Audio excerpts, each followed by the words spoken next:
Assalamualaikum, this is Sayyid Amir. So in this lecture we will discuss about the power curve of a wind turbine.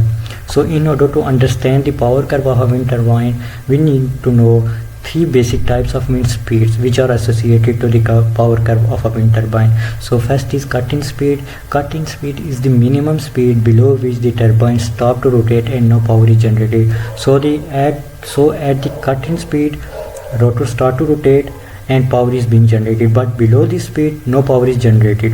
And then we have the rated speed at which the turbine generate constant power. Actually a governing mechanism is provided to maintain output power constant even at higher values than the design speeds. Then we have the cutout speed. It is the highest speed experienced during storms at which the turbine is shut down to save it from any mechanical damage. So here we have two types of equation and two graphs. First equation is for the power in the free stream wind and second equation is the power generated by the wind turbine. So we can see that a blue graph shows the power in the free stream wind and the black graph is the power curve for the wind turbine. So we can see that power is a function of the cube of the velocity. So this is an important result to keep in mind. This blue graph shows the power is the function of the cube of the velocity. However, for the actual turbine, this only hold for a certain range of wind speed. So in region 2, power in both curve is the function of the cube of the velocity. For example, if you purchase a wind turbine, the manufacturer also provide a power curve, but the power curve provided by the manufacturer is very different from the power curve we compute from the equation for the power in the free stream wind. So this blue graph is quite different from the black curve. So in region 2 they are quite similar, but in region 1 and region 3 they are quite different. So we can see that there is a cut in speed for the power curve of the wind turbine where power is start generating by the wind turbine.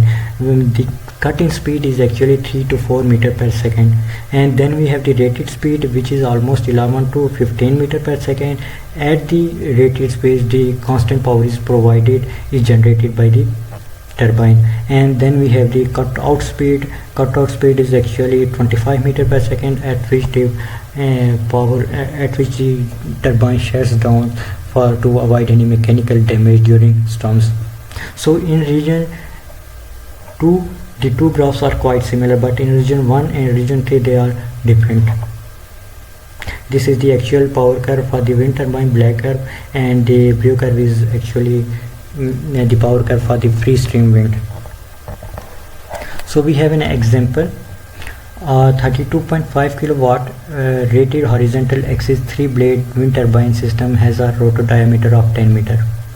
The cut-in, cut-out and rated speeds are 5 meter per second, 15 meter per second and 12 meter per second respectively, with the power coefficient equal to 0.4. Air density is 1.2 kg per meter cube. Carefully sketch the wind turbine output for a system.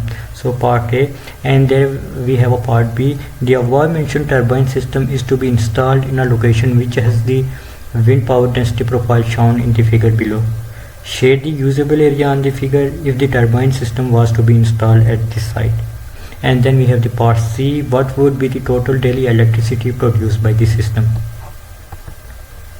So in part A, we need to sketch the wind turbine output for the system. So we know that the total power we know that the power generated by the wind turbine is equal to the Cp multiplied by the P total, which is equal to the 1/2 rho into A into V cube into Cp. So here we need to calculate the power output for the wind turbine. तो हमारे पास जो cut in speed है वो क्या है, हमारे पास वो है 5 मीटर पर सेकेंड. हमारे पास जो कट इन स्पीड है वो 5 मीटर पर सेकेंड है. हमने वैल्यूज़ 12 मीटर पर सेकेंड रेटेड स्पीड तक हमने फाइंड करनी है. क्यों रेटेड स्पीड तक हमने फाइंड करनी है पावर, क्योंकि रेटेड स्पीड के बाद जो पावर होती है वो फिर ज़ीरो हो जाती है कट आउट स्पीड पर. तो आपने स्पीड किस किस पर वैल्यूज़ पर निकालनी है, एक तो आपने कट इन स्पीड पर निकालनी है, फिर आपने रेटेड वैल्यू फाइंड करनी है पावर की. तो हमने कटिंग स्पीड पर जो हमने वैल्यू है वो क्या होती है, वो आपकी 0 होती है, यहाँ से स्टार्ट होता है आपका। और फिर अगर आप 6, 7, क्योंकि हमने ग्राफ प्लॉट करना है, एक्चुअली जो पावर कर्व है वो टरबाइन की प्लॉट करनी है, तो हमें डिस्टिंक्ट वैल्यू चाहिए, डिस्क्रीट वैल्यूज़ चाहिए पावर कर्व की। तो हमने 5 मीटर पर सेकेंड पर पावर निकाली है, फिर हमने 6 मीटर पर सेकेंड पर हमने इधर वैल्यूज़ रखकर हमने पावर निकाली है, फिर 7 पर, फिर हमने 12 जो हमारे पास रेटेड वैल्यू है उस पर निकाली है, तो हमारे पास ये वाली आ गई है। तो हमारे पास रेटेड वैल्यू पर जो पावर आई है वो क्या आई है, 32,500 वाट आई है। तो ये जब हम इसको प्लॉट करेंगे तो हमारे पास मैटलैब पर जब प्लॉट करेंगे तो हमारे पास इस तरह का ग्राफ आ जाएगा। तो आप देख सकते हैं कि हमारे पास जो 5 मीटर पर सेकंड पर हमारे पास पावर जनरेट होना शुरू हुई है 0 से। तो और फिर हमारे पास आप देख सकते हैं कि 12 मीटर पर सेकंड पर हमारे पास रेटेड पावर है, और यहाँ से लेकर 15 मीटर पर सेकंड पर जहाँ तक कट आउट स्पीड है हमारी जो पावर है वो क्या है, कांस्टेंट है, क्योंकि रेटेड स्पीड पर आपकी पावर क्या रहती है, कांस्टेंट रहती है। रेटेड स्पीड से लेकर कट आउट स्पीड तक हमारी पावर कांस्टेंट रहती है, उसके बाद हमारी जो पावर है वो फिर से 0 हो जाती है। तो ये वाला ग्राफ, ये वाली जो हमने वैल्यूज़ कंप्यूट की हैं ये इस फार्मूले से कंप्यूट की। हमारे पास सारी वैल्यूज़ थी, सीपी की वैल्यू भी दी गई है, वी की 3 वैल्यूज़ दी हुई हैं, कट इन, कट आउट, और हमारे पास रेटेड स्पीड है, क्योंकि हमें प्लॉट करना था तो हमने इसी वजह से ये डिस्टिंक्ट वैल्यूज़ ली हैं। तो हमारे पास इसके अलावा डायमीटर की वैल्यू भी थी, तो उससे हमने एरिया की वैल्यू कैलकुलेट कर ली। तो हमारे पास जो ग्राफ प्लॉट होकर आया है वो इस तरह का आया है। हमारे ये जो एक्चुअल विंड टरबाइन का जो हमारे पास ग्राफ आता है वो इस तरह का आता है। ये हमारे पास क्या है, कटिंग स्पीड है, ये 12 हमारे पास मीटर पर सेकेंड हमारे पास रेटेड स्पीड है, और 15 मीटर पर सेकेंड हमारे पास क्या है, कट आउट स्पीड है। तो इस एग्जांपल का पार्ट बी है, the above mentioned turbine system is to be installed in a location which has the wind power density profile shown in the figure. तो ये हमारे पास पावर डेंसिटी की प्रोफाइल है। एक्स एक्सिस पर हमारे पास ड्यूरेशन है, और वाई एक्सिस पर हमारे पास क्या है, पावर डेंसिटी है। तो हमने क्या फाइंड करना है, shade the usable area on the figure if the turbine system was to be installed at this site. तो हमने यूजेबल एरिया को शेड करना है। तो एक चीज़ माइंड में रखनी है, अगर आपने एनर्जी कैलकुलेट करनी हो कि कोई किसी भी साइट पर आपने टरबाइन को इंस्टॉल किया है तो वो पर ईयर या कोई भी एनर्जी, कितनी एनर्जी प्रोड्यूस कर सकते, तो आपने इस कर्व से एनर्जी फाइंड करनी होती है, पावर डेंसिटी कर्व से। तो हमारे पास पावर डेंसिटी कर्व है, इधर से हमने यूजफुल एरिया जो है वो शेड करना है, जो इसे जो एनर्जी जनरेट करने में यूज़फुल होगा। तो हमारे पास 3 टाइप्स की स्पीड दी गई हैं। एक हमारे पास दी गई है कटिंग स्पीड, एक दी गई है कट आउट स्पीड, और एक दी गई है रेटेड स्पीड। तो आपको पता है कि अगर हमने पावर डेंसिटी फाइंड करनी है, अगर हमने पावर डेंसिटी फाइंड करनी है तो पावर डेंसिटी फाइंड करने के लिए हमें एरिया से डिवाइड करना पड़ता है। तो आप देख सकते हैं कि पावर डेंसिटी है speed v in the width is equal to power divided by the area. तो ये किसके बराबर आ जाएगा, 1/2 into rho into C P into v cube. तो इधर 5 मीटर हम प्लेस पुट करेंगे तो हमारे पास पावर डेंसिटी आ जाएगी 5 मीटर पर सेकेंड स्पीड पर आ जाएगी। फिर अगर हमने रेटेड पर हमने पावर डेंसिटी फाइंड करनी है तो हमारे पास रेटेड पावर है, हमारे पास रेटेड पावर एक्चुअली दी गई है 32.5 किलोवाट हमारे पास किलोवाट हमारे पास रेटेड वैल्यू है। इसको आप अगर आप एरिया से डिवाइड कर लेंगे तो आपके पास क्या आ जाएगा, पावर डेंसिटी आ जाएगी रेटेड स्पीड पर जो है 12 मीटर पर सेकेंड पर। उसके अलावा हमारे पास कट आउट स्पीड है, कट आउट स्पीड जब हम इस वैल्यू में रखेंगे हमारे पास तो हमारे पास क्या आ जाएगी, कट आउट स्पीड पर जो पावर डेंसिटी होगी वो आ जाएगी। तो जब हम शेड करेंगे तो आप देख सकते हैं कि किस तरह यूज़फुल एरिया को शेड करेंगे। तो हमारे पास ये वाला ग्राफ था, तो हमारे पास जो कटिंग स्पीड थी वो क्या थी, कटिंग स्पीड थी 5 मीटर पर सेकेंड। तो उस पर जो हमारे पास पावर डेंसिटी निकल कर आई है क्या, ये 0.03 किलोवाट पर मीटर स्क्वायर आई है। तो हमने वो इधर हमने उसको वो कर दिया है, नोमिनेट कर दिया है, तो आइडेंटिफाई कर दिया 0.03 इधर है। फिर हमारे पास जो रेटेड स्पीड पर जो हमारे पास पावर डेंसिटी की वैल्यू आई थी वो क्या आई थी, 0.414 किलोवाट पर मीटर स्क्वायर आई थी। तो इसको हमने इधर आइडेंटिफाई कर दिया ये पॉइंट है।